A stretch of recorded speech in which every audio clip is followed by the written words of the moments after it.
सहनाववतु सहनौ भुनक्तु सह वीर्यं करवावहै तेजस्विनावधीतमस्तु मा विद्विषावहै। ओम शांति शांति शांति। मीमांसा दर्शन की 115वीं कक्षा। मीमांसा दर्शन के द्वितीय अध्याय के तृतीय पाद का छठा अधिकरण हमने पिछली कक्षा में किया था। अब सातवां अधिकरण प्रारंभ होगा। तो पिछले पाठ में से किन्हीं को कुछ पूछना है तो पूछ सकते हैं। हाँ, पृष्ठ संख्या 565। इसमें जो लिंग दर्शनात् जो हेतु को भाष्य में प्रस्तुत किया है, तो ये किस तरह से उसको संगत कर रहे हैं जी? इस पर लिंग इसलिए माना कि सोम रौद्रम चरुम निर्वपेत, निर्वपेत शब्द आया है। इधर भी यहां पर निर्वाप था और फिर निर्वपेत के बाद में परिश्रिते याजयेत, ये यज का भी प्रयोग किया गया है। उधर निर्वाप था और यहां पर याजयेत का किया गया। तो ये जो निर्वाप करेंगे, चरु का निर्वाप करेंगे, ये यजन के लिए ही हो रहा है। वहां चूंकि साथ में बात के ही वाक्य में यज धातु का भी प्रयोग किया गया, तो इससे पता लगता है कि जब ये निर्वपेत आदि होते हैं ये याग से संबंधित होते हैं। यहां से लिंग संकेत ले लिया। तो हमारा जो यहां पर विषय था, इसके अंदर तो यद्यपि याज शब्द का प्रयोग नहीं था, लेकिन फिर भी यहां पर ग्रहण हो जाएगा। आलभेता और निर्वपेत, सौर्यम चरुम निर्वपेत ब्रह्म वर्चस काम। तो यहां पर आलभेत और निर्वपेत ये शब्द होते हुए भी ये वहां पर यज धातु का प्रयोग नहीं है। लेकिन यहां एक स्थल ऐसा मिल रहा है कि निर्वपेत के बाद में यज धातु का प्रयोग है, एक संकेत मिल गया। तो और जगह जहां पर निर्वपेत है लेकिन यज धातु का प्रयोग नहीं है, वहां भी हम यज धातु का प्रयोग मान लेंगे, कर्मांतर मानेंगे, उसको यागांतर मानेंगे। बस ये लिंग लिया है इन्होंने। एक जगह मिल गया, बस लक्षण तो कहीं थोड़ा सा दिख गया, बाकी उसको व्यापक रूप से सब जगह लगा देते हैं, लागू कर देते हैं। हाँ, और आचार्य जी, पृष्ठ संख्या 562। इसमें 14वां सूत्र है। इसमें सूत्र का जो अंश है, यजतिस्तु द्रव्य फल भोक्तृ संयोगात। तो यहाँ पर जो युधिष्ठिर जी ने व्याख्या में लिखा हुआ है कि द्रव्य संयोगात, फल संयोगात, भोक्तृ संयोगात, तीनों का संयोग लिखा हुआ है। और भाष्य में से ऐसा लग रहा है कि द्रव्य संयोगात और फल भोक्तृ संयोगात, द्रव्य और देवता का संयोग केवल बताया गया है।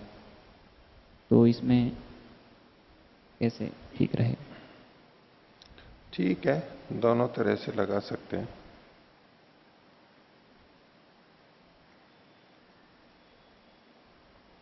तो द्रव्य तो अलग है ही और फल का कथन भी है यहां पर। और भोक्ता कौन है? जो कामना करने वाला है वही भोक्ता है।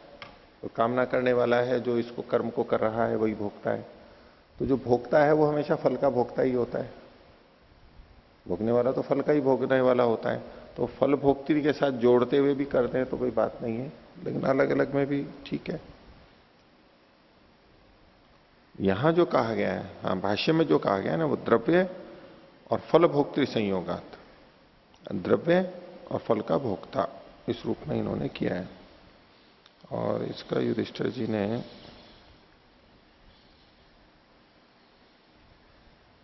इन तो अलग ही किया है। यहां भी भाष्य में भी द्रव्य, फल और भोक्ता के संबंध से। ठीक है, ऐसा कुछ विशेष तो इसमें हेतु दिखे कि भाई यही करना चाहिए, नहीं करना चाहिए।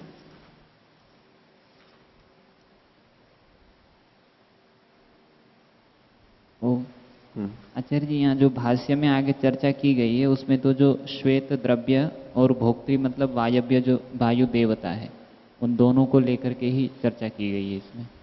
हाँ, तो उन दोनों की ही इसमें चर्चा होनी चाहिए, ऐसा लग रहा है। कोई बात नहीं, वो तो इसमें तो द्रव्य और देवता का यदि ही एतद एवं उच्चेत तथा श्वेतालंबन शब्दों अवगम्यते। यही श्वेतम वायवम आलभेत इत्युच्यते तेन श्वेत वायव्य संबंधो विधीयते। ठीक है,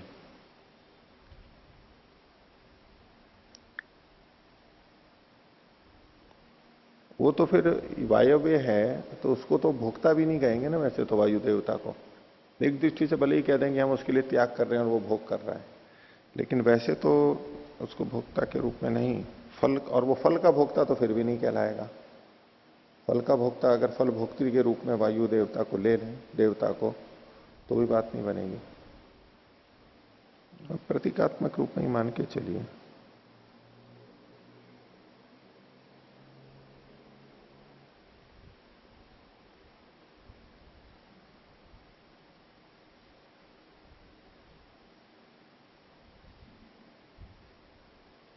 ये जो दूसरी पंक्ति है 563 पर, द्रव्य फल भोक्तृ संयोगात, ये तो सूत्र का अंश है। अब जो आगे खोला है ना द्रव्य देवता संयोगात, ये द्रव्य का मतलब तो द्रव्य लिखा है और फल भोक्तृ का मतलब देवता, ये अर्थ नहीं है यहां पर, ऐसा नहीं है। फल भोक्तृ का मतलब देवता नहीं है।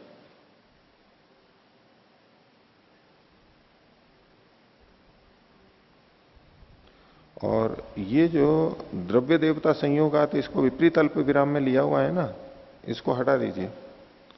इन्वर्टेड कॉमा यहां कोई प्रयोजन वाली नहीं है। हिंदी में भी कर रखा है इन्होंने।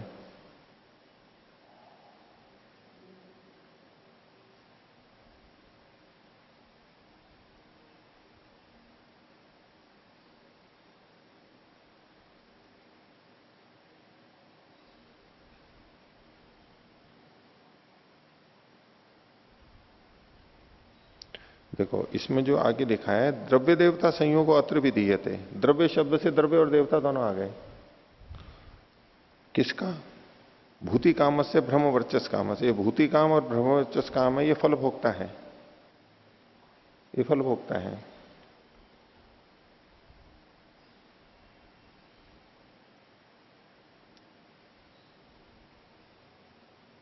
और बोलो। ओम जी, पृष्ठ संख्या 568।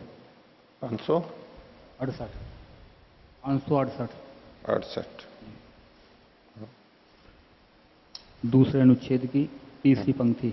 हाँ, यथा अग्रय प्राय लिखितो अग्रय इति गम्यते। तो ये किस हेतु से यहाँ सिद्धांति कह रहा है?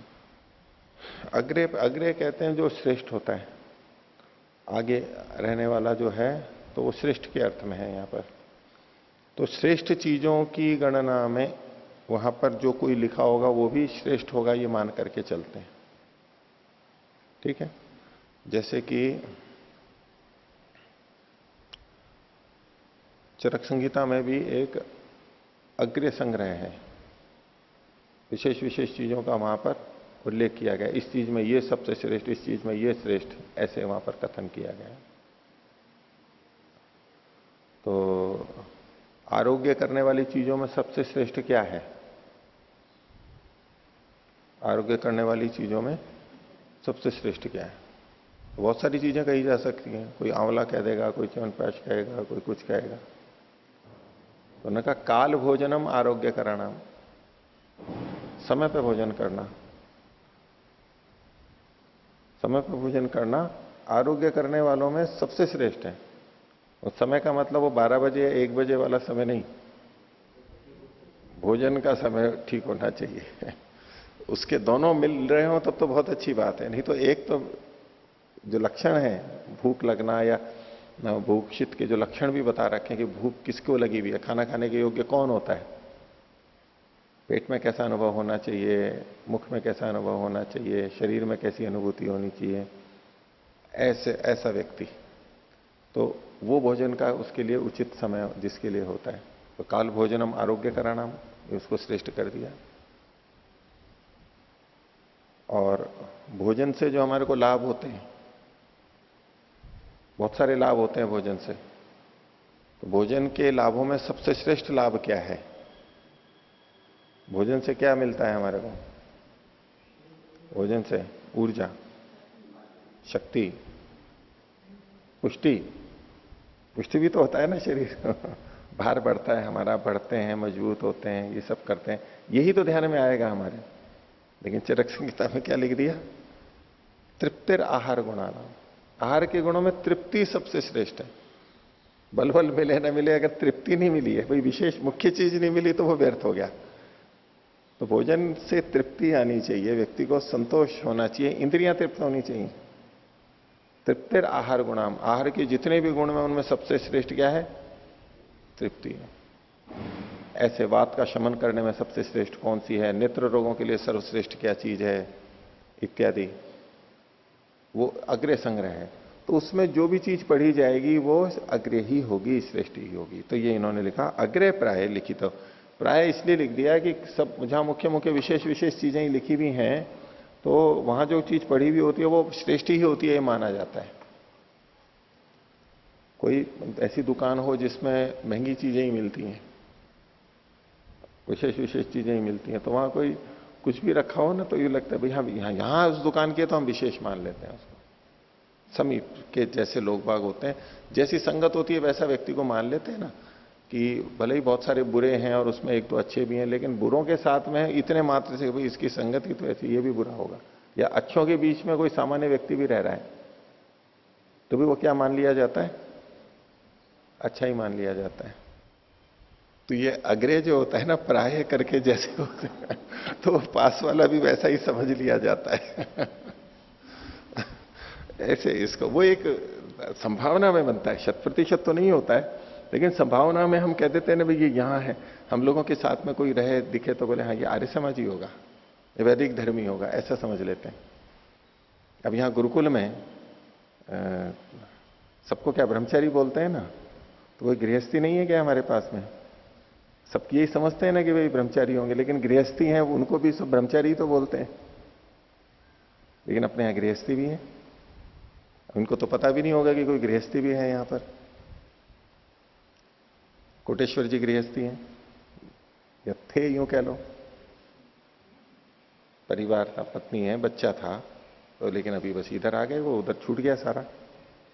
तो प्राय करके जो होता है, तो संभावना के रूप में तो ठीक ही है ना भाई, जो अधिकतर रहते हैं वो अगृह मतलब गृहस्थ में जो नहीं है ऐसे यहां पर रहते हैं गुरुकुल में, लेकिन कोई कोई हो सकता है, दूसरा भी हो सकता है। ये इस परिप्रेक्ष्य में कहा गया है, ये यत्र अन्य अन्य अपनी संस्कार कर्म, इस परिप्रेक्ष्य में कहा ये जो आलंबन है ये संस्कार है वत्स का। वत्स के लिए बहुत सारे काम किए जाते हैं। वत्स को लेना, उसको नहलाना, धुलाना, खींच के लाना, दूध पे लगाना, गाय के लगाना, उससे संबंधित कई कर्म वहां पर किए गए, वो सारे संस्कार कर्म है। तो ये भी संस्कार कर्म होगा, ये माना जाता है।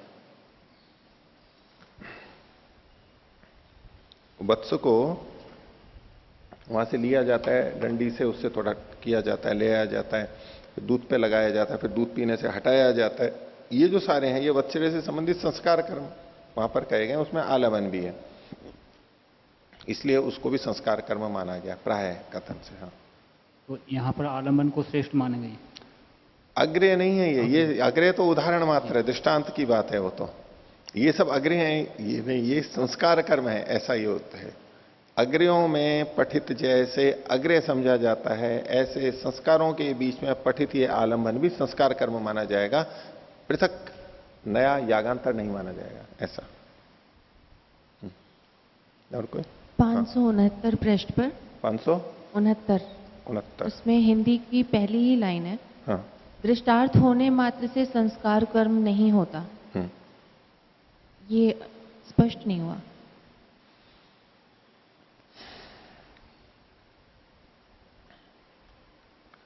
इसमें क्या है कि इन्होंने दृष्टार्थत्वाच ये जो हेतु दिया, देखिए इसमें संस्कृत में क्या दो हेतु दिए हैं। देवता संबंध अभावात न याग वचना दृष्टार्थत्वाच, तो ये याग का वचन नहीं है, याग वचन नहीं, उसमें दो हेतु दिए गए। एक तो था देवता के संबंध का अभाव होना, ये मैं 568वें पृष्ठ पर संस्कृत की नीचे से तीसरी पंक्ति के अंत वाला और उधर का पढ़ रहा हूं, उसके आगे का। देवता संबंध अभावात न याग वचना, ये याग वचन क्यों नहीं है, उसमें दो हेतु हैं। एक तो देवता के संबंध का अभाव और दूसरा कहा था दृष्टार्थ होने से, दो हेतु दिए गए। अब ये दृष्टार्थत्वाच्य को खोल रहे हैं। क्या कह रहे हैं? यह हेतु केवल उपोद्बलक सहायक मात्र है। उपोद्बलक मतलब सहायक मात्र है। हेतु दो दिए, हम ये भी कह सकते हैं कि दोनों हेतु स्वतंत्र रूप से अपनी बात को सिद्ध कर रहे हो। दो हेतु दिए गए और दोनों अपने अपने बलबूते पे सिद्ध कर रहे हो, ये हो सकता है। इसकी यागार्थता नहीं है, ये दृष्टार्थत्व से भी सिद्ध हो सकता है, ऐसा कोई सोच सकता है। उसके स्पष्टीकरण में ये कह रहे हैं कि ये हेतु केवल उपोद्बलक सहायक मात्र है। इसका क्या मतलब हुआ, उसी को आगे खोला है जो आपने पूछा कि दृष्टार्थ होने मात्र से संस्कार कर्म नहीं हो जाता है। क्योंकि बहुत से कर्म ऐसे होते हैं जो कि प्रधान है, लेकिन उसमें दृष्टार्थता भी होती है। वहां पर अपूर्व ही नहीं होते, अदृष्ट सारे याग अदृष्टार्थ ही नहीं होते, दृष्टार्थता भी होती है। इसलिए दृष्टार्थता देख करके वो याग नहीं है, ये हमेशा नहीं कहा जा सकता है। जहां जहां दृष्टार्थता है वह याग नहीं होगा, ये व्याप्ति नहीं बनाई जा सकती। लेकिन दृष्टार्थता को देखकर दृष्टार्थता उसका समर्थन अवश्य करती है। तो मुख्य हेतु क्या है? देवता के संबंध का अभाव होना।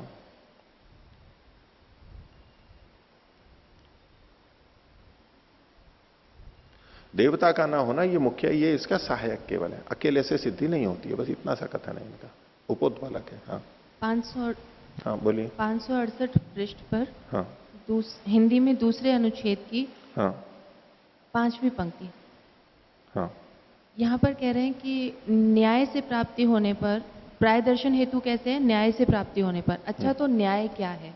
तो यहाँ न्याय का क्या अर्थ है, सही या गलत? प्रमाण। प्रमाण अच्छा, क्या सही है? हाँ। क्या प्रमाण है? प्रमाण, न्याय का मतलब है प्रमाण। न्याय का मतलब प्रमाण है यहां पर। तो इसमें आप नीचे ऊपर से 5वीं पंक्ति कह रहे हैं, नीचे से। हाँ, तो देखिए ये क्या है, प्राय दर्शन हेतु कैसे है? क्योंकि उन्होंने प्राय दर्शन को कहा, तो बोले न्याय से प्राप्त होने पर। जब न्याय से प्राप्त हो रहा है तो ये उसका सहयोगी हो जाएगा। अच्छा, तो फिर न्याय क्या है? तो न्याय क्या? देवता का संबंध न होने से और अदृष्ट प्रयोजन वाला होने से ये याग का वाचक नहीं है। न्याय मतलब वहां प्रमाण या युक्ति। अग्रय प्राय जो कथन है ये तो केवल लिंग दर्शन है।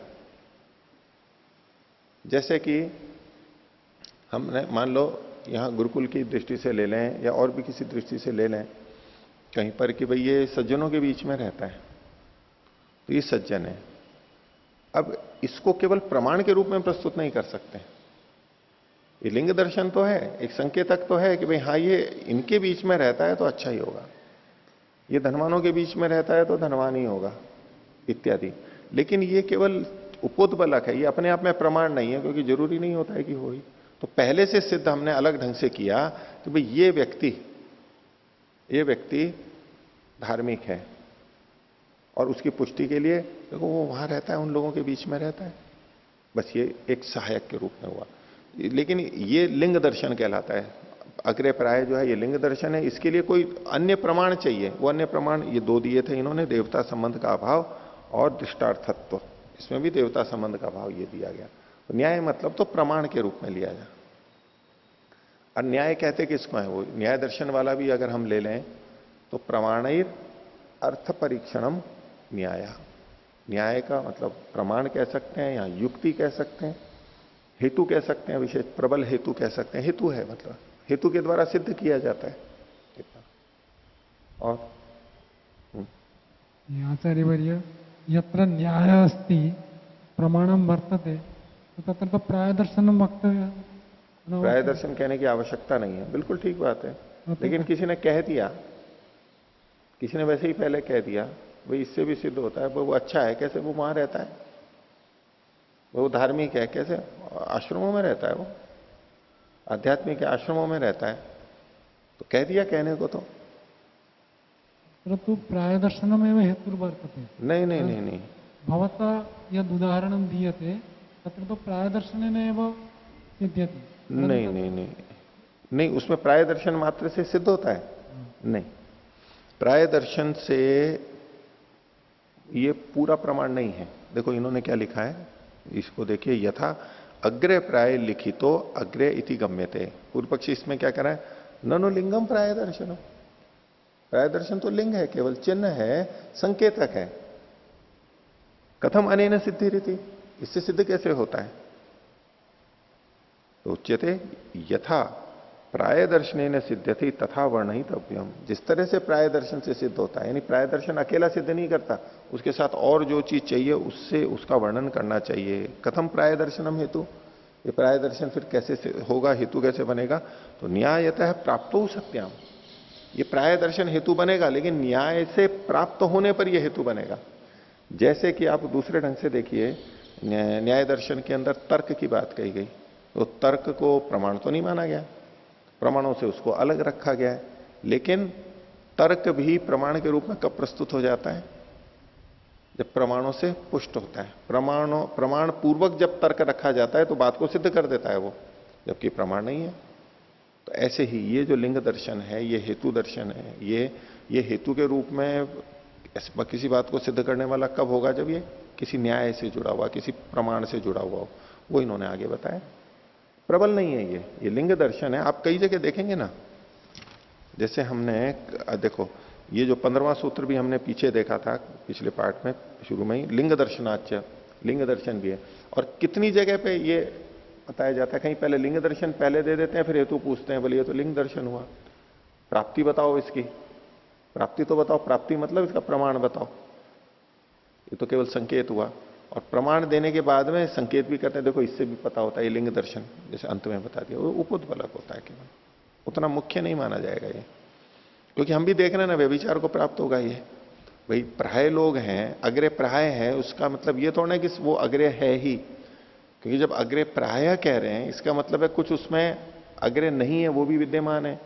तो जिसको हम कह रहे हैं कि ये संस्कार कर्म है, तो वहां अधिकतर संस्कार कर्म है, इसलिए आप इसको कह रहे हो, तो ये निश्चयात्मक तो नहीं होगा पूरा, इसलिए थोड़ा शिथिल माना जाता है। हाँ, यत्र न्यायम वर्तते हाँ, प्रमाणम वर्तते तत्र पुनः प्रायदर्शन तो हेतु आवश्यकता नास्ति। आवश्यकता नहीं होती है, बिना उसके भी काम चल सकता है। लेकिन फिर भी हम बोलते हैं ना, लोक के अंदर प्रमाण प्रस्तुत कर दिया, शब्द प्रमाण प्रस्तुत कर दिया, फिर भी हेतु प्रस्तुत करते हैं ना, उसका समर्थक होता है वो, और उससे और बात पुष्ट हो जाती है।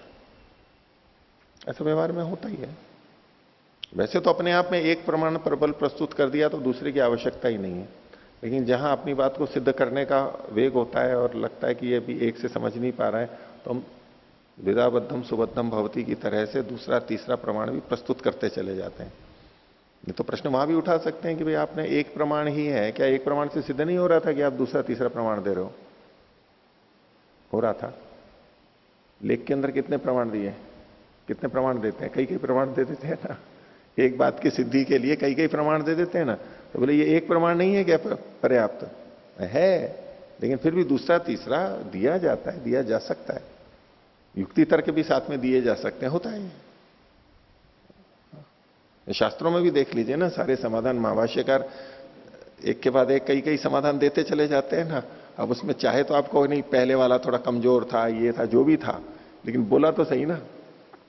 तो बोले जब पहले वाला कमजोर था, पहले वाले से पूरे संतुष्ट नहीं थे, इसलिए बाद वाला भी, सीधा बाद वाला ही बोल देते हैं ना, पहले वाला क्यों बोला था? दिमाग को खोलने के लिए भी बोला जाता है। इस तरह से भी समझ सकते हैं, ये भी है, ये भी है, उससे कुल मिला करके अधिक प्रभाव पड़ता है, देखा जाता है।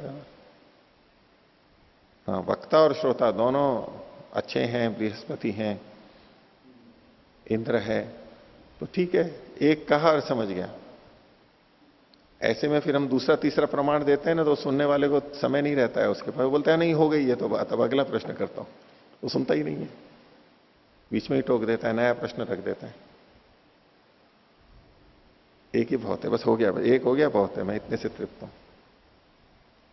चले आगे, पृष्ठ संख्या 569, अधिकरण संख्या 7, मीमांसा दर्शन के द्वितीय अध्याय का तृतीय पाद।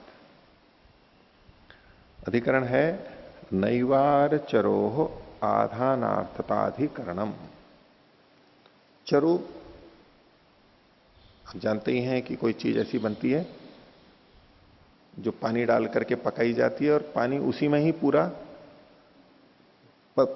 हो जाता है, अलग से मांड की तरह से नहीं निकालते। ऐसा चावल जो होता है वो चरु, जो आजकल प्रेशर कुकर में बनाते हैं वो सब ये चरु ही बनते हैं वो।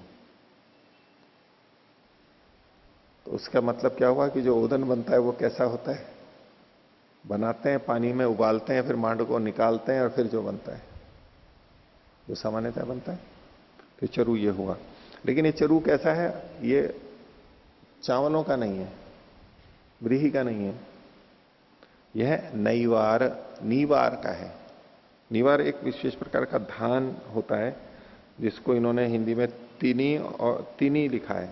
तिनी, तिनी जैसे उपवास वगैरह में प्रयोग किए जाते हैं ना, तो हिंदी में इसको तिनी, तिली या तोली ये नाम दिखे हैं।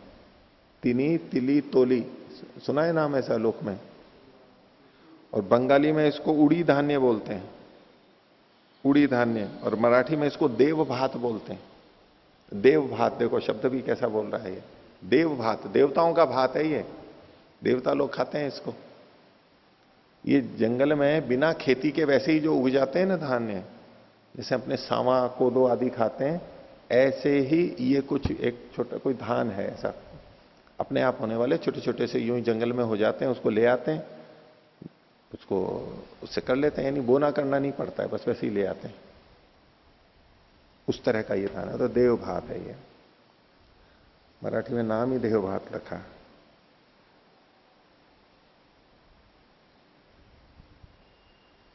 जंगली धान्य ये लिखा है ना इन्होंने, जंगली धान्य खेतों में स्वयं उत्पन्न हो जाता है।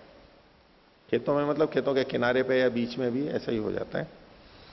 तो इस निवार से बना हुआ जो चरु है उसकी आधानार्थता वो आधान के लिए है, अलग से नया कर्म नहीं है, ये आधान कर्म के लिए है, बस ये सिद्ध किया जाएगा यहां पर। तो भाष्य देखिए, अस्ति अग्नि ही, बोले अग्नि का प्रसंग है ही, अग्नि को बताया ही गया है। यहां अग्नि का मतलब आग नहीं है। अग्नि जिस स्थल पर चयन की जाती है उसको कहते हैं अग्नि। अग्नि चयन, अग्नि का मतलब है यहां पर अग्नि चयन। अग्नि का चयन है, वो स्थान है, उस स्थान को भी अग्नि बोल देते हैं। जो चबूतरा जैसा होता है उसको भी, जैसे कि हम गारहपत्य अग्नि, दक्षिणाग्नि, उसको उस स्थान को बोलते हैं जहां पर वो रखी जाती है, उसको भी उसी नाम से बोल देते हैं। और अंदर अग्नि तो अंदर की चीज है जो गर्म होती है। तो अस्ति अग्नि, अग्नि नहीं, अग्नि चयन और प्रमाण है, ये तो प्रसंग बताया अस्ति अग्नि। आगे कहा तत्र नैवारश चरुर भवती, उसमें नैवार चरु होता है उससे संबंध में। इत्युक्त्वा, ये कह करके यदेनम चरुम उपदधाति, इसको इस चरु को वहां पर रखता है। जो अग्नि चयन होता है, ईंटें वगैरह लगाते हैं, उस स्थान में नैवार चरु को रखता है, उपदधाति रखता है, वहां बीच में रखता है। इति समामनंती, ये वचन मिलते हैं। अभी इन वचनों पे ही सारी चर्चा चलेगी, इनका क्या तात्पर्य है। तो तत्र संधीयते किम चरुर यागार्थ यागम कृत्वा अवशिष्ट उपधातव्य। तो चरु तो हो याग के लिए, क्योंकि चरु जो है वो हवि के रूप में होता है, उसकी आहुति दी जाती है, तो चरु याग के लिए हुआ। लेकिन उस चरु को का उपधान भी करना है। यदेनम चरुम उपदधाति, उस चयन स्थल में वहां बीच में रखा भी जाता है, तो याग के लिए है, लेकिन याग से जो बचा हुआ है उसको वहां पर रखा जाता है। तो रख तो रहे हैं, लेकिन उसकी यागार्थता है। इसलिए पहला पक्ष इन्होंने रखा किम चरुर यागार्थ यागम कृत्वा अवशिष्ट उपधातव्य। एक बात हुई, उत उपधानार्थ एवं इति, अथवा ये केवल उपधान के लिए है, याग के लिए नहीं है, अभी आहुति नहीं देनी है इसमें, ये उपधान के लिए ही है। ये दो पक्ष इसके अंदर आए। तो पूर्व पक्षी कहता है यागार्थ इति ब्रूमा, हम तो कहते हैं ये याग के लिए ही है। कैसे? तो बोले चरोर ही प्रसिद्धम कार्यम याग, चरु का प्रसिद्ध कार्य क्या है? यागी है, यागी किया जाता है, यानी त्याग किया जाता है। देखो त्याग शब्द में भी याग लिखा हुआ है ना, त्याग में भी तो याग है।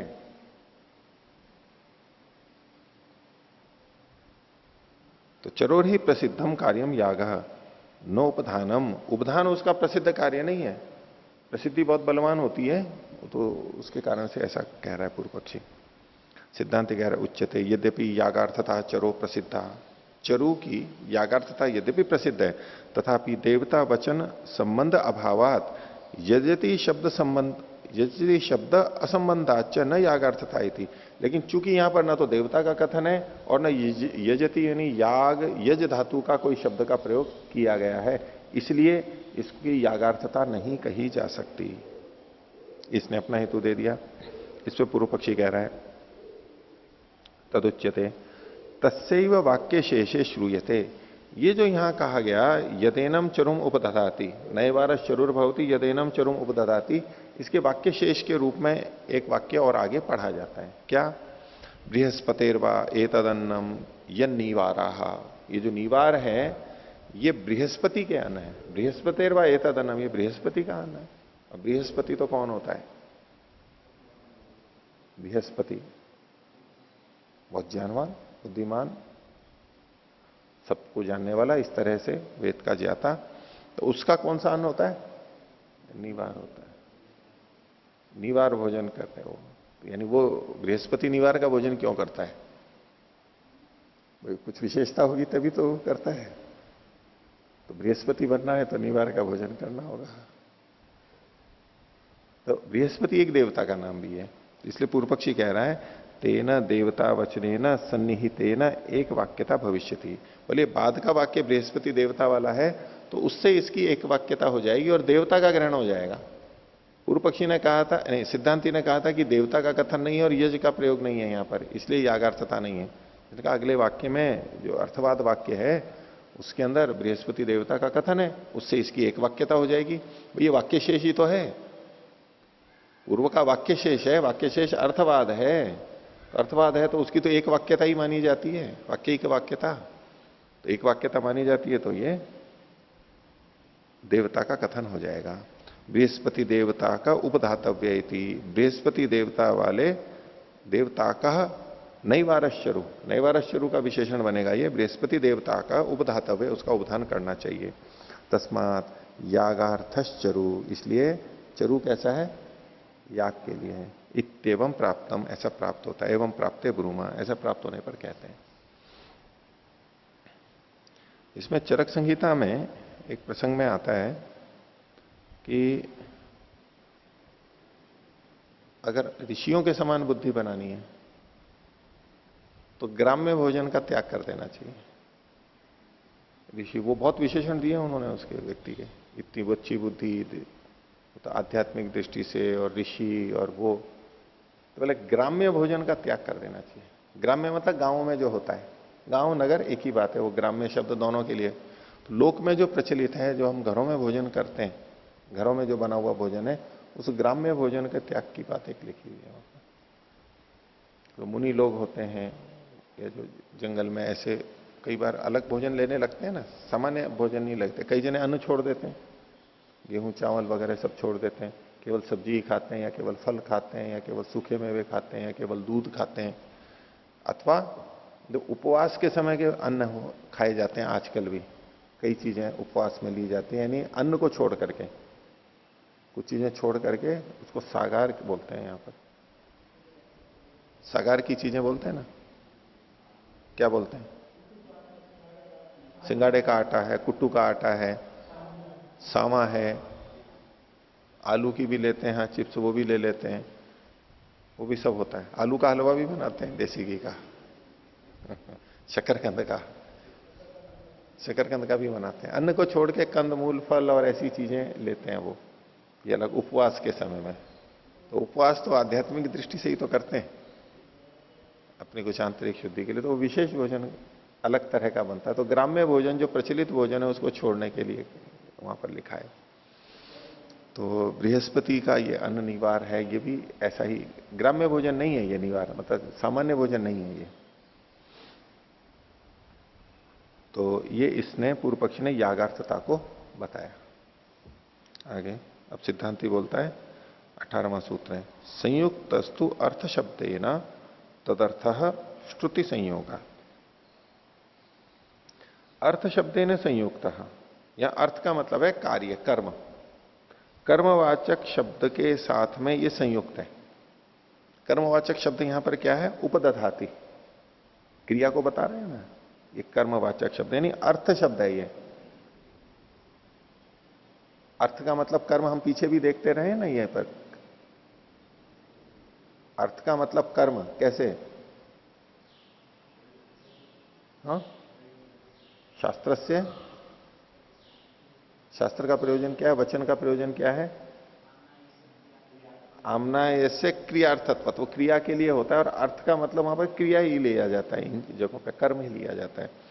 तो अर्थ शब्द से यानी कर्म शब्द से ये संयुक्त है, तदर्थ है श्रुति संयोगा, तो उसी के लिए यहां पर श्रुति का संयोग मानना चाहिए। ये नए कर्म के लिए नहीं है, नए याग के लिए नहीं है, जो कर्म यहां कहा गया है बस उसी के लिए है। भाष्य संयुक्तस्तु अर्थ शब्देन कार्य शब्देन उपदधाति तदर्थ एव स्याद उपधानार्थ। तो संयुक्तस्तु अर्थ शब्देन, ये तो सूत्र वाली बात यहां पर जो कहा सूत्र का अंश लिखा है, इसका अर्थ खोलने के लिए इन्होंने क्या कार्य शब्देन, अर्थ शब्देन को खोल दिया इन्होंने कार्य शब्देन। कार्य शब्द का मतलब है कार्य का वाचक जो शब्द है उपदधाति, इससे तो कार्य शब्देन उपदधाति इति, उपदधाति यहां पर इसको विपरीत अल्प विराम में ले सकते हैं कि कार्य शब्द, यानी कार्य शब्द क्या है यहां पर, तो कहा उपदधाति इति, ये उपदधाति यहां पर कार्य शब्द है, क्रिया को बताने वाला है। तदर्थ है वह स्याद उपधानार्थ, उसी के लिए ये हो गए। तो तदर्थ को जो सूत्र का अंश तदर्थ है उसी को इन्होंने खोल दिया उपधानार्थ, उपधान के लिए होगा। तत् का मतलब है अर्थ यानी कर्म, और तदर्थ का मतलब उसके लिए। अब देखो तत् का मतलब ऐसे तो अर्थ ही है, और तद अर्थ है तो अर्थार्थ हो गया वहां पर, या दूसरा जो अर्थ है वो प्रयोजनवाची है, उसके लिए है उपधानार्थ। सूत्र के शब्दों को खोला इन्होंने। आगे कर रहे हैं उपदधातिना च अस्य प्रत्यक्षम एक वाक्यत्वम, उपदधाति के साथ इसका, अस्य इसका मतलब है इस चरु का, प्रत्यक्षम एक वाक्यत्वम, प्रत्यक्ष ही एक वाक्यता है। भाई उपदधाति ये कर्म है, तो उपदधाति किससे किसको रखता है? उपदधाति मतलब रखता है, पास में रखता है, किसको रखता है? चरु को रखता है। नैवारस चरुर भवति, और यदेनम चरुम उपदधाति, चरुम उपदधाति, तो वाक्य से यह पता लग रहा है कि उपदधाति चरु के साथ में जुड़ा हुआ है, प्रत्यक्ष पता लग रहा है, वाक्य से हमें प्रत्यक्ष बोध हो रहा है। तो उपदधातिना चास्य प्रत्यक्षम एक वाक्यत्वम, और परोक्षम देवता वचने न अनुमेयम, और अगर देवता के साथ में इसका संबंध जोड़ेंगे चरु का, तो क्या बनेगा? तो ये प्रत्यक्ष संबंध नहीं होगा, वो दूसरा वाक्य है। ये जो अर्थवाद वाक्य था बृहस्पतिर्वा एतद अन्नम यन निवारः, तो यहां एक वाक्य अनुमान करना पड़ेगा, चरुम उपदधाति इति ही प्रत्यक्षम वाक्यम और बारहस्पत्यम उपदधाति इति आनुमानिकम, क्योंकि चरुम उपदधाति साक्षात पढ़ा हुआ है और बारहस्पत्यम उपदधाति ये वाक्य लिखा हुआ तो है नहीं यहां पर, लेकिन देवता का ग्रहण कर रहे हैं। कैसे? बृहस्पतिर्वा एतदन्नम यद निवारा, इस वाक्य से पहले तो देवता का ग्रहण होगा, फिर इसका चरु से संबंध करके इसका उपदधाति से जोड़ेगा। तो बारहस्पत्यम उपदधाति, बारहस्पत्य मतलब बृहस्पति है देवता जिसका ऐसे चरु का उपधान करता है। ये अनुमान से वाक्य निकाला गया, अनुमित होगा, ये परोक्ष होगा। तो परोक्षम देवता वचने न अनुमेयम, तो बारहस्पत्यम उपदधाति इति आनुमानिकम, प्रत्यक्ष वाक्य नहीं है, अनुमानिक है, परोक्ष है। तस्मात् कृष्णश्चरुर उपधातव्य, इसलिए पूरे के पूरा का पूरा चरु उसका उपधान करना चाहिए। ये पूरा चरु उपधान करना चाहिए, ये दूसरा पक्ष बनेगा। पहला पक्ष जो पूर्व पक्षी ने रखा था कि चरु किसी याग का होगा और याग करके जो चरु बचेगा उसका उपधान किया जाएगा, यानी कुछ तो आहुति में चला गया और कुछ वहां पर उपधान किया जा रहा है। इसका मतलब है पूरे चरु का उपधान नहीं किया गया। तो जब इसको याग मानते हैं तब तो कृष्ण चरु नहीं रखा जाएगा, लेकिन यदि उपधान को ही बस कर्म मानेंगे, इसकी ये याग नहीं है, उस चरु का और क्या होगा? याग में तो काम में आना नहीं है, तो पूरा का पूरा चरु रखा जाएगा। तो ये दूसरे पक्ष की तरफ का संकेत है, तस्मात् कृष्णश्चरुर उपधातव्य है। ततश्च किंचित इज्जायाम विनियुज्येत तद अन्यत्र श्रुतम अन्यत्र कृतम भवेत। अनिष्ट दोष बता रहे हैं पूर्व पक्ष में, जिसमें इसको याग का भाग माना गया, उसमें कहा ततश्च किंचित इज्जायाम विनियुज्येत, कुछ तो वो इज्जा में याग में प्रयोग किया जाएगा, और ऐसा होने पर तद अन्यत्र श्रुतम अन्यत्र कृतम भवेत, सुना तो वो कहीं और गया है चरु, और वो चरितार्थ हो रहा है कहीं और। अन्यत्र श्रुतम अन्यत्र कृतम भवेत, श्रुत कहां पर है? चरुम उपदधाति, उपधान में श्रुत है, वो साक्षात श्रुति चरु की उपधान में है। तो अन्यत्र श्रुतम का मतलब है उपधान में तो वो श्रुत्र, और अन्यत्र कृतम भवेत का मतलब है इज्जिया के अंदर उसको प्रयोग कर दिया गया, सुना कहीं और गया है और प्रयोग कहीं और कर रहे हैं, ये अनिष्ट है। यत्तु बारहस्पत्या निवारा इति अर्थवादस इति, और जो आपने कहा कि बृहस्पतिर्वा इतदन्यम यन निवारा, ये जो कथन है बारहस्पत्या निवारा इति, ये तो अर्थवादस इति, ये तो अर्थवाद है, न तो वस्तुतः, वास्तव में नहीं है ये अर्थवाद कथन, ये विधि नहीं है। इसका संबंध चरुम उपदधाति के साथ में देवता के रूप में नहीं लिया जा सकता। जो अर्थवाद कथन होता है वो प्रशंसा मात्र होता है।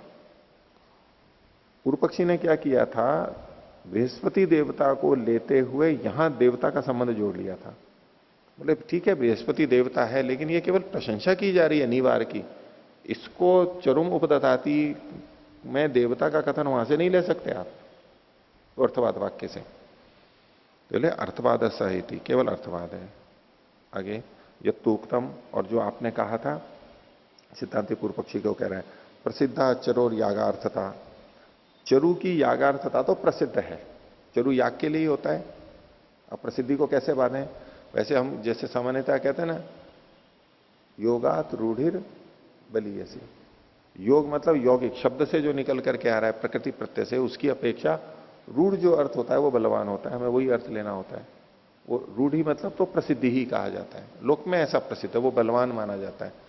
तो पूर्व पक्षी ने कहा था यहां तो प्रसिद्धि है, तो प्रसिद्धि तो हम चरु को याग से ही जोड़ करके कहेंगे। इसका उत्तर सिद्धांति दे रहा है, प्रसिद्धिर वाक्य न बाध्यते, वाक्य के द्वारा प्रसिद्धि भी बाधित कर दी जाएगी। योगात रूढ़ी बलियसी, वहां तो ठीक है कि शब्द का यौगिक अर्थ गोपाल ये शब्द है, तो गाय को पालन करने वाला ये योगार्थता है। लेकिन किसी व्यक्ति का नाम जब गोपाल है वहां पर, तो अब वहां गाय को पालन करने वाला ये अर्थ नहीं लिया जाएगा, उस व्यक्ति को ही कहा जाएगा गोपाल शब्द से, क्योंकि वो रूढ़ी है, प्रसिद्धि है, वहां वो ही लिया जाएगा, उस जगह ठीक है। लेकिन प्रसिद्धि होते हुए भी प्रसिद्धि है लोक के अंदर, और अगर शास्त्र का वचन कुछ कह रहा है तो वो शास्त्र का वचन उस प्रसिद्धि को बाधित कर लेगा। ये बलवत्ता बताई जा रही है इसकी अपेक्षा।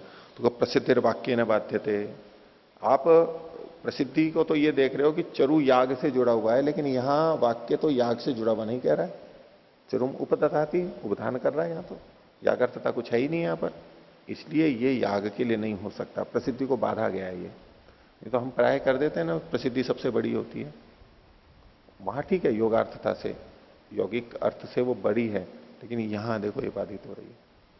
शास्त्र का वचन है, वचन से नाती बाहर है, वचन आ गया है सीधे सीधे, तो रूढ़ी कुछ भी हो, यौगिक कुछ भी हो, वहां वही अर्थ लिया जाएगा जो वहां लिखा हुआ है, उसके अलावा इधर उधर कहीं नहीं जा सकते हैं।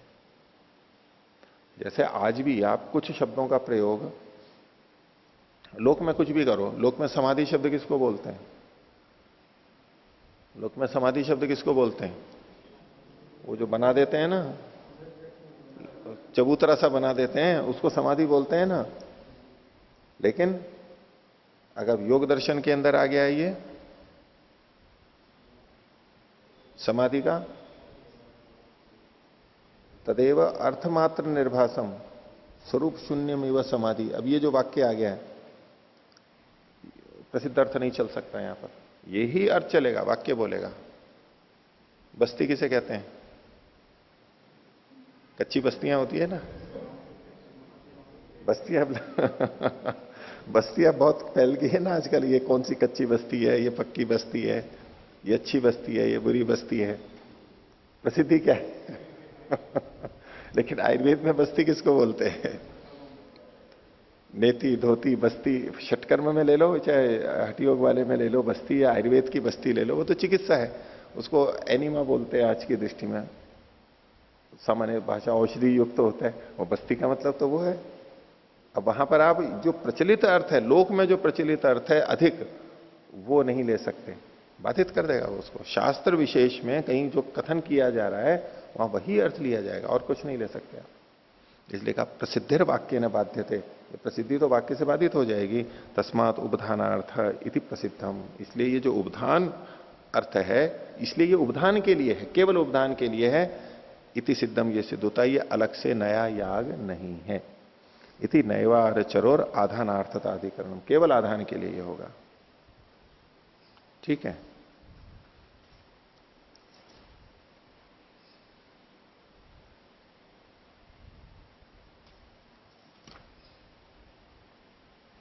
अगला अधिकरण देखिए, 8वां अधिकरण। त्वाष्ट्रपात्नीवतस्य पर्यग्नीकरण गुणकत्वाधिकरणम, गुण है ये। तो त्वाष्ट्र पात्नीवतस्य, त्वाष्ट्र मतलब त्वष्टा देवता से संबंधित कोई चीज है, और पात्नीवत पत्नी वाली कोई चीज है। पात्नीवत, पात्नीवत शब्द के अनेक अर्थ यहां पर दिए हैं इन्होंने, युधिष्ठिर जी ने बताया है विवरण में 573 पृष्ठ पर। तो पात्नीवत एक कर्म का नाम भी माना जाता है, कर्म के रूप में आएगा। कोई इसको पशु भी कहता है, कोई यूप के लिए प्रयोग करता है, कोई देवता का नाम भी बोलता है पात्नीवत। ये अलग अलग 4 अर्थ यहां पर प्रचलित बताए गए हैं। तो त्वाष्ट्र पात्नीवतस्य, ऐसा जो पशु है, पशु के विशेषण है ये, त्वष्टा देवता से संबंधित पात्नीवत जो पशु है उसका पर्यग्नीकरण गुणकत्वाधिकरण, पर्यग्नीकरण करके बस ये उसके गुण का कथन किया जा रहा है, नया कर्म नहीं है ये। पर्यग्नीकरण मतलब अग्नि लेकर के उसके चारों ओर घुमा दी जाती है और उसको फिर छोड़ दिया जाता है, ये प्रसंग यहां पर चलेगा। तो ये नया कर्म नहीं है, ये केवल गुणता अधिकरण है, उसके गुण संस्कार को केवल कहा जा रहा है। भाष्य देखिए, त्वाष्ट्रम पात्नीवतम, ई की मात्रा लगा लीजिए ऊपर, पात्नीवतम विधाय इदम उच्यते। त्वाष्ट्र पात्नीवत का विधान करके ये कहा जा रहा है। जो आगे वचन है उसको किस दृष्टि से देखना है, पीछे ये वर्णन आ चुका है इसके पहले के वचनों में। तो त्वष्टा जिसका देवता है वो त्वाष्ट्र, पशु के लिए कह रहा है, और पात्नीवत, पात्नीवत नाम के कर्म से जुड़ा हुआ जो पशु है वो त्वाष्ट्रम पात्नीवतम, विशेषण विशेषण है दोनों में, ये त्वाष्ट्र भी है वो और पात्नीवत भी है। ऐसा जो पशु है उसका विधान करके, उसका विधान हो चुका है, इसके लिए वचन है वहां पर त्वाष्ट्रम पात्नीवतम आलभेता, त्वाष्ट्रम पात्नीवतम आलभेता, ये वचन आ चुका है पहले। उस वचन के बाद में अब ये वाक्य कहा, ये वाक्य प्राप्त होता है, यत पर्यग्नीकृतम पात्नीवतम उत्सृजंती इति, गहरे शब्दों में, कि जो पर्यग्नीकृत, जिसके चारों ओर अग्नि घुमा दी गई है, ऐसे पात्नीवत जो है उसको उत्सृजंती छोड़ देते हैं। पशु के विशेषण है ये दोनों, पर्यग्नीकृतम पात्नीवतम पशुम उत्सृजंती, उस पशु को छोड़ देते हैं। तो वैसे जो कर्म किए जाते हैं पशु को लेकर के, आलभन है इत्यादि करके, पर्यग्नीकरण करके, फिर उसके आगे और भी कर्म किए जा सकते हैं, लेकिन यहां क्या है, पर्यग्नीकरण करके और छोड़ देते हैं, यानी आगे के कर्मों का निषेध कर दिया गया। संजयपन आदि जो है उसको मारना वगैरह उसका निषेध कर दिया गया, बस पर्यग्नीकरण करके और छोड़ देते हैं। तो यत पर्यग्नीकृतम पात्नीवतम उत्सृजंती इति, तो ये तो वचन हो गया। आप प्रश्न उठा रहे हैं, तत्र संदेह किम त्वाष्ट्रस्य पर्यग्नीकृतस्य एष उत्सर्गो विधीयते। भाई यहां पर विधि क्या की जा रही है इस वाक्य में, कि जो त्वाष्ट्र था और जिसका पर्यग्नीकरण कर दिया गया था उसके उत्सर्जन की, उसकी यानी छोड़ने की, उत्सर्ग का विधान किया जा रहा है यहां पर। अब यहां पर जो लिखा है ना त्वाष्ट्रस्य, ये त्वाष्ट्र क्यों लिख दिया इन्होंने यहां पर, क्योंकि यत पर्यग्नीकृतम पात्नीवतम उत्सृजंती, इस वाक्य में तो पात्नीवत लिखा हुआ है, लेकिन ये पात्नीवत किससे जुड़ा हुआ है, त्वाष्ट्र से, क्योंकि जो पीछे कहा गया त्वाष्ट्रम पात्नीवतम विधाय, तो वाक्य में भले ही पात्नीवत आया है लेकिन त्वाष्ट्र से भी उसको कहा जा सकता है। वो त्वाष्ट्र मतलब वो पात्नीवत ही है, दोनों जुड़े हुए हैं, दोनों विशेषण उसके जुड़े हुए हैं। तो इसने कहा कि जो त्वाष्ट्र से, जो त्वाष्ट्र पात्नीवत पशु था उसको पर्यग्नीकृत से, जिसको पर्यग्नीकृत कर दिया गया है, यानी उसके चारों ओर अग्नि कर दी गई है, इसका उत्सर्ग विधान किया जा रहा है। एक तो ये बात हुई, उत अथवा तस्मात यागांतरमिति, अथवा ये भिन्न याग कहा जा रहा है, एक स्वतंत्र याग का यहां विधान किया जा रहा है, अथवा ये है, दो बातें। तो अब इसके ऊपर, दोनों के ऊपर थोड़ा तर्क वितर्क कर रहे हैं कि यदि पर्यग्नीकृतम उत्सृजंती इति पदद्वयम परस्परेण संबद्धम, ये जो वाक्य था इसमें पर्यग्नीकृतम उत्सृजंती, उत्सृजंती के साथ में यदि पर्यग्नीकृतम जुड़ा हुआ हो, यद्यपि यहां पर क्या है, पात्नीवतम उत्सृजंती, पर्यग्नीकृतम पात्नीवतम उत्सृजंती, उत्सृजंती से एकदम पहले पात्नीवतम लिखा हुआ है, लेकिन कहा यदि इसका संबंध पर्यग्निकृतम उत्सृजंती ऐसा अगर लगाया जाए तो पर्यग्निकृतम उत्सृजंती इति पदद्वयम, ये दो पद परस्पर संबद्ध होंगे तो ततस्त्वाष्ट्र से उत्सर्ग, तब तो यहां पर जो त्वाष्ट्र है, त्वाष्ट्र मतलब जो पात्नीवत त्वाष्ट्र है, त्वाष्ट्रम पात्नीवत है, उसका केवल उत्सर्जन किया जाएगा। कि जो त्वाष्ट्र पात्नीवत था उसका पर्यग्निकरण करके छोड़ देना चाहिए, तो ये केवल उत्सर्जन क्रिया कहा जाएगी, उत्सर्ग केवल जुड़ेगा। अथवा पात्नीवत शब्द उत्सृजति ना संबद्धेता ततो यागांतरम, यदि पात्नीवतम उत्सृजंती ऐसा संबंध जुड़ा हुआ, यानी उत्सृजंती के साथ में पात्नीवतम अगर जुड़ा हुआ होगा तो ये यागांतर होगा, नया याग कहलाएगा, क्योंकि पात्नीवत नाम का एक अलग याग माना जाएगा यहां पर, और पर्यग्निकृत को नहीं लिया जा रहा है, पर्यग्निकृत करके पात्नीवत का को छोड़ा जाता है। पात्नीवत पत्नी के समान होता है, पत्नीवत उसको कहते हैं पात्नीवत, पत्नी के समान। तो देखिए, तो ये यागांतर हो गया, दोनों पक्ष रख दिए। किम तावत प्राप्तम, तो पूर्व पक्षी कह रहा है यागांतरम इति, ये तो बोले भिन्न याग है। कैसे है? कुतः, तो पूर्व त्वाष्ट्र पात्नीवतश्च, बोले ये जो त्वाष्ट्र और पात्नीवत है ये तो पूर्व से है, पहले से प्राप्त है, जो कि भाष्य के साथ प्रारंभ में लिखा था ना, त्वाष्ट्रम पात्नीवतम विधाय इदम उच्यते, तो विधाय मतलब ये पूर्वकृत है, पूर्व शब्द से कहा गया, पूर्व त्वाष्ट्र पात्नीवतश्च। उभय विशेषण विशिष्ट कथम पात्नीवत शब्देन अनुद्येत, वो जो पहले से विहित था वो तो त्वाष्ट्र और पात्नीवत इन दोनों विशेषणों से युक्त था, त्वष्टा देवता वाला भी था और पात्नीवत भी था, वो पशु था। तो जो दो विशेषणों से युक्त था वो पशु यहां पर पात्नीवत शब्द से कैसे विशेषित हो सकता है? अकेले पात्नीवत से कैसे विशेषित हो सकता है?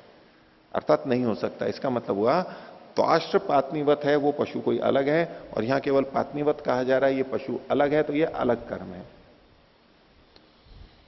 कथम पात्नीवत शब्देन अनुद्यते अपीच, और यदि माना भी जाए कि वो उससे विहित हो भी रहा है तो कह रहे हैं त्वाष्ट्र से उत्सर्गे विधीये माने पर्यग्निकृतम इति विशेषणम नावकल्पेता, तो अब त्वाष्ट्र का उत्सर्ग कर लिया जाए। त्वाष्ट्र का उत्सर्ग का मतलब ये किस दृष्टि से कह रहे हैं कि यहां पर पात्नीवतम उत्सृजंती में जो पात्नीवत शब्द लिखा हुआ है इसके साथ साथ त्वाष्ट्र भी जुड़ ही जाएगा पीछे का लेकर के, तो त्वाष्ट्र से उत्सर्ग का मतलब है त्वाष्ट्रम पात्नीवतम दोनों जुड़ेंगे, इसका यदि उत्सर्ग किया जाए, क्योंकि ऐसे में पात्नीवतम उत्सृजंती के साथ इसको जोड़ा जा रहा है ना, तो त्वाष्ट्रम पात्नीवतम उत्सृजंती ये विधान कर दिया जाए तो ये पर्यग्निकृतम है, ये विशेषण यहां पर संगत नहीं लगेगा, ये तो वाक्य में व्यर्थ हो जाएगा।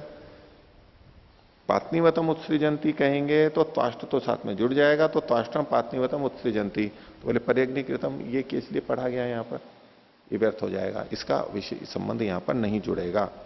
अतो ब्रूमा, इसलिए हम कहते हैं पर्यग्निकृत से पत्नीवतता विधीयते, जो पर्यग्निकृत है उसकी पत्नीवतता, पत्नी उस याग से युक्त उसको कहा जा रहा है।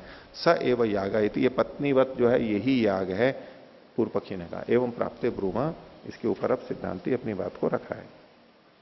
19वां सूत्र, पात्नीवते तो पूर्ववत्पात अवच्छेद, ये जो पात्नीवत है इसमें तो इसके पूर्व होने के कारण से ये पहले से कहा गया है, तो इसमें अवच्छेद, ये नए कर्म का विधान नहीं माना जाएगा,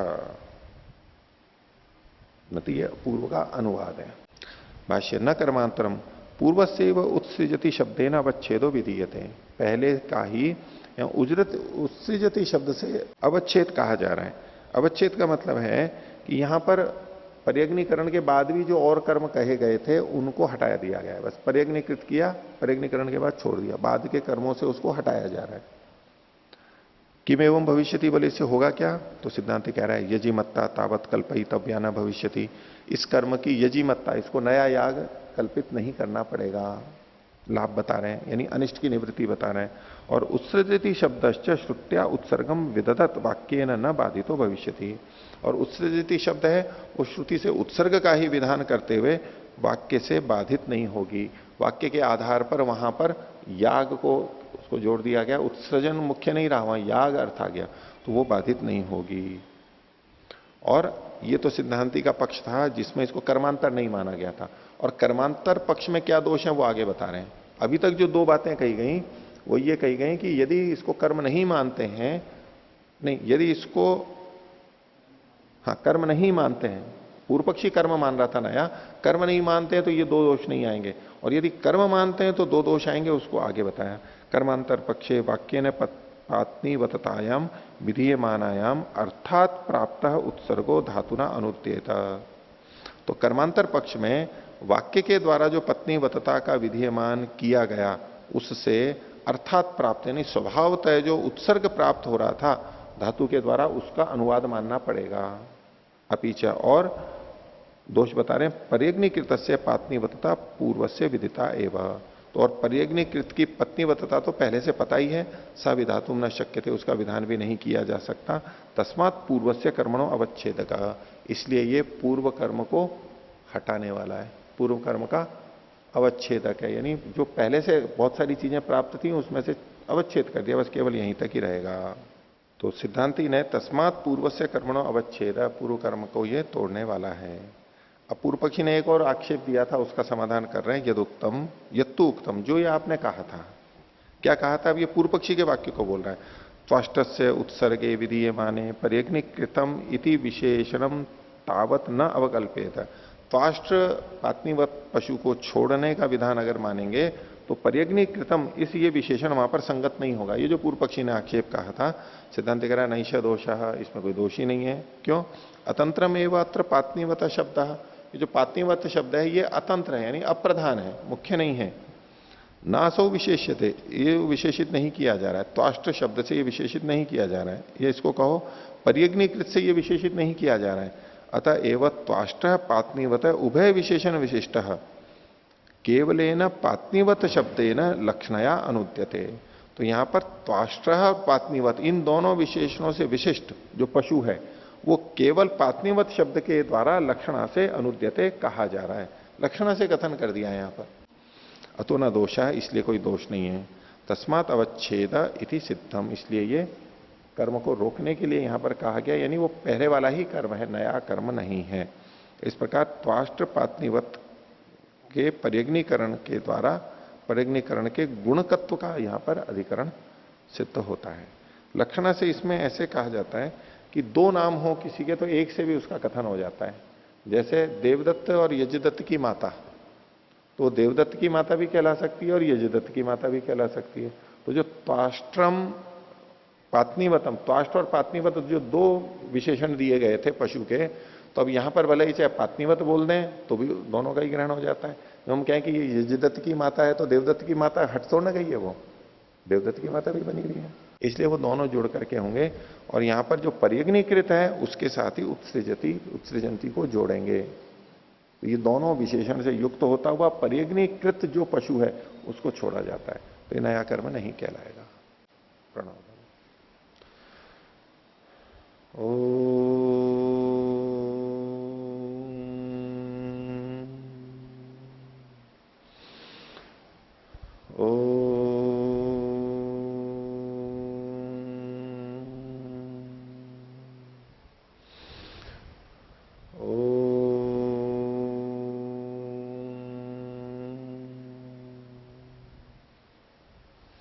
सभी को सदा रविवार।